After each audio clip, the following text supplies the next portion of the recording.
પહેલા મુદ્દાની વાત કરીએ તો રાજ્યમાં મિની વાવાઝોડા સાથે પડેલા કમોસમી વરસાદે ખેડૂતો એટલે કે જગતના તાત માટે ચિંતા ઊભી કરી છે।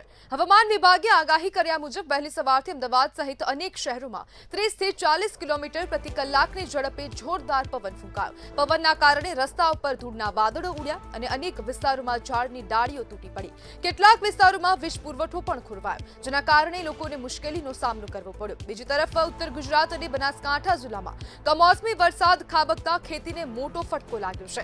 તમાકુ સહિત દિવેલા, ઈસબગુલ, વરિયાળી, જીરું અને કેરીના પાકને ભારે નુકસાન થયું છે। ખેડૂતોનું કહેવું છે કે પાક કાપણીના સમય નજીક આવી ગયો હતો ત્યારે અચાનક આવેલા પવન અને વરસાદે મહેનત પર પાણી ફેરવી દીધું છે।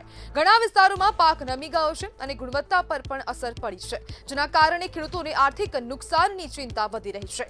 એક તરફ હવે ગરમીનો કહેર હતો ને તે બાજુ હવે માવઠાની આગાહી કરાઈ હતી, તે બાદ હવે ખેડૂતો માટે ક્યાંક ને ક્યાંક હવે આ માવઠાની આગાહી ચિંતા બનીને સામે આવી છે। અને આજ મુદ્દે આપણી સાથે ચર્ચા કરવા માટે ખેડૂત અશ્વિન પટેલ જોડાઈ ગયા છે। અશ્વિનભાઈ, કમોસમી વરસાદ અને પવનથી ખેડૂતોને કેટલું નુકસાન? જી સર, નમસ્કાર।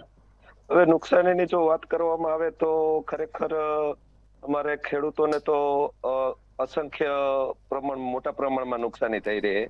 ઘણાએ જીરું ઉપાડેલું પડ્યું હતું ખેતરની અંદર, ઘણાના ધાણા હતા વાઢેલા, ઘણાના ઘઉં પણ આડા પડી ગયા છે।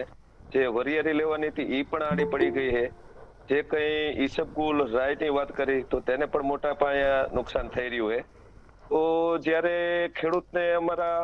ખેડૂતો દ્વારા સરકારશ્રીને વિનંતી કરવામાં આવે કે તાત્કાલિક અસરથી ખેડૂતોને પડતર પ્રશ્ન માટે કે આ નુકસાની માટે સર્વે કરાવી ને ખેડૂતોને જો સહાય કરવામાં આવે તો ખેડૂતો ખરેખર બે પાંદડે થઈ શકે તેવું છે।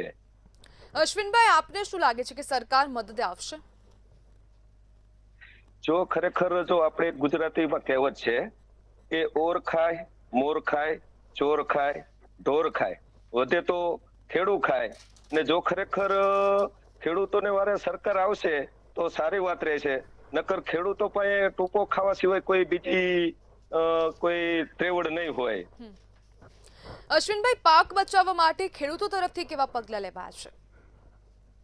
હવે ખેડૂતો તો પોતપોતાની રીતે માની લો કે ખરેખર કોઈ જીરું ઉપાડેલું હોય, પછી ધાણા વાઢેલા હોય, તો આના માટે ખરેખર તો એ લોકો તાડપત્રી લઈને તો ગયા હોય, પણ લગભગ મારા ખ્યાલ મુજબ 40 થી 45 કિલોમીટર આ પવન ફૂંકાતો હોવાથી ખરેખર પાથરા ને બધું ઉડી ઉડીને ક્યાં ગયું કઈ નક્કી નથી થયું। આડું બધું અસ્તવ્યસ્ત થઈ નાખેલું છે।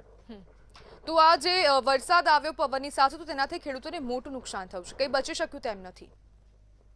જી જી। તો અશ્વિનભાઈ, હવે આપને શું લાગે છે કે સરકાર અને કૃષિ વિભાગ આ બંનેમાંથી હવે કોને વધુ પગલાં લેવા જોઈએ ખેડૂતો માટે? કારણ કે ઇન્ટરનેટ હવે ખેડૂતોની વાત છે, ખેડૂતોને ખૂબ નુકસાન થઈ રહ્યું છે। જી જી।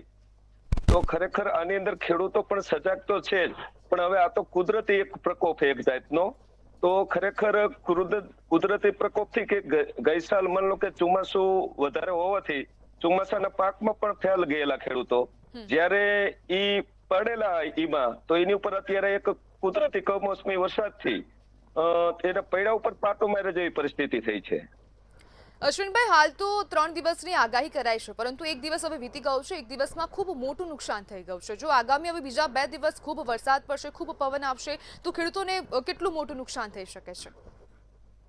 નુકસાન તો ખરેખર બહુ મોટા પ્રમાણમાં થશે, પણ ખરેખર જો આને માટે તાત્કાલિક અસરથી ખેડૂતો પોતાનો પાક બચાવવા માટે તો ઘણો પ્રયત્ન કરી રહ્યો છે, પણ કે કુદરત પાસે શાણ પણ શા કામનું? તો કુદરત જ પ્રકોપ કર્યો છે તો ખેડૂત તો આ તો બચાવી શકે એવી પરિસ્થિતિમાં રહ્યા નથી।